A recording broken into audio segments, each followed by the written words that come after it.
and not get involved in some of the compromises that were being made all around him. So the angel is giving the message to the Pergamos church. The one who has a sharp two-edged sword says this. Well, remember the picture of Christ in the first chapter of Revelation? It was the one who had the double-edged sword coming out of his mouth, and he's walking among the seven candlesticks, and he's holding the seven stars in his hand. There's the artist's conception of that. And this particular message says it's coming from the one. And each of the seven churches has one of the descriptions of Christ that's given in chapter 1. The one that's given here is the sword. The double-edged sword. We know that the sword is from Christ's mouth. The Word of God is referred to as a double-edged sword.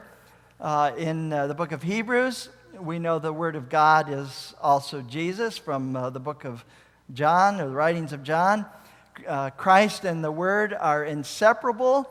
The sword in Revelation means judgment. And the judgment, of course, is by Christ. And here's the good news. The judgment is always for the saints. That means you don't have anything to be afraid of, because it's against Babylon, but it's for the saints. It's for the righteous. So the judgment is not something to be feared, but something to be encouraged, because it's on our side.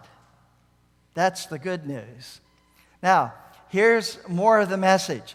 I know where you dwell, where Satan's throne is, and you hold fast my name and did not deny my faith, even in the days of Antipas, my witness.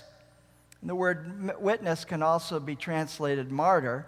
My faithful one who was killed among you where Satan dwells. This is from the New American Standard Bible, which is my favorite version of the Bible, which we're using throughout this series. So it's a commendation because they held to the faith. Their pastor or one of the leaders in the church, Antipas, was even martyred because he was holding to the faith. But Jesus says, I know where you dwell.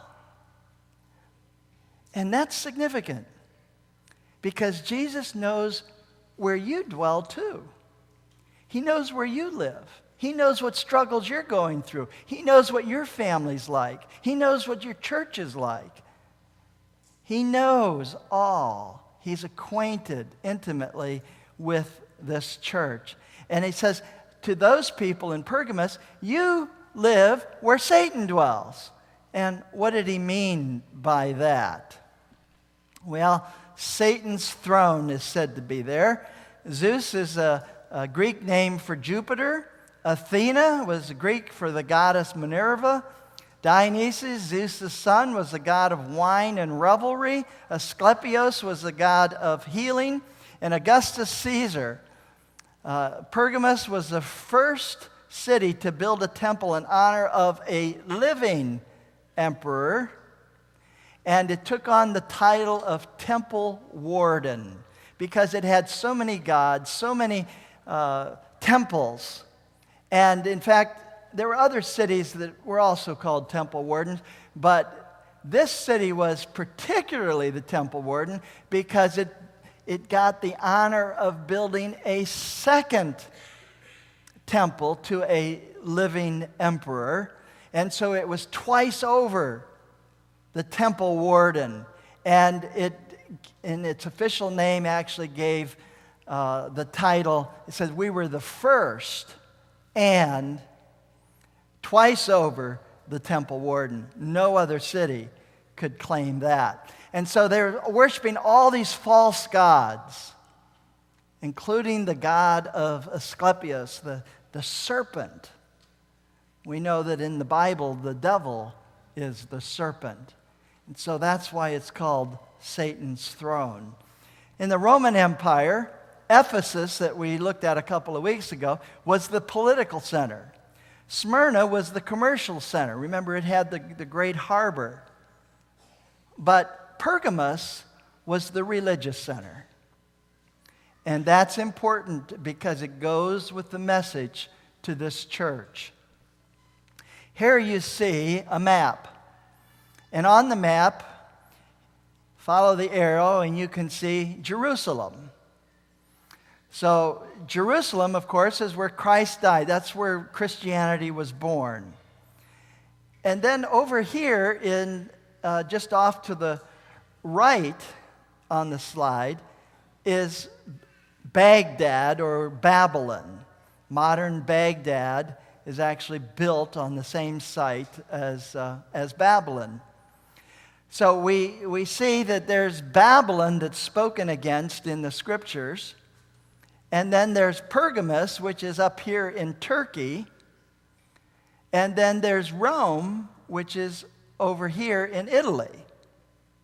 And what we find is happening, and we talked about this last week, that those who were accused of not being faithful to the throne, those who were accused in Jerusalem were actually taken through Smyrna, which is right below Pergamos, on the way to Rome.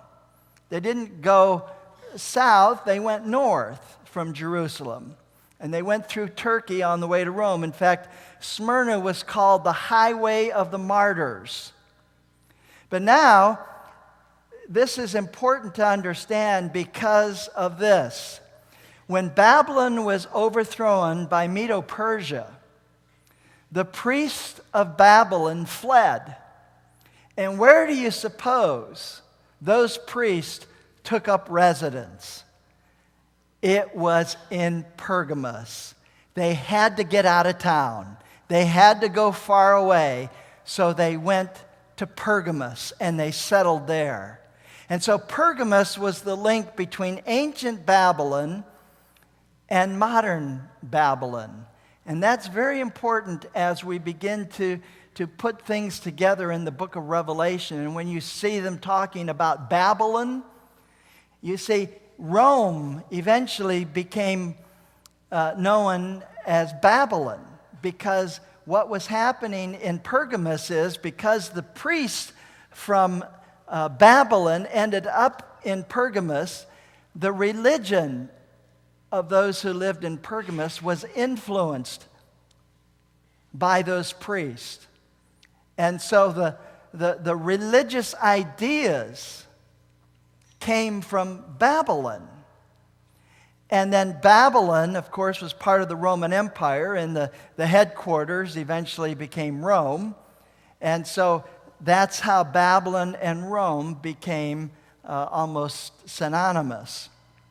So what you see in the chart of the seven churches is that the time that we would attribute to Pergamos is 313 to about 590.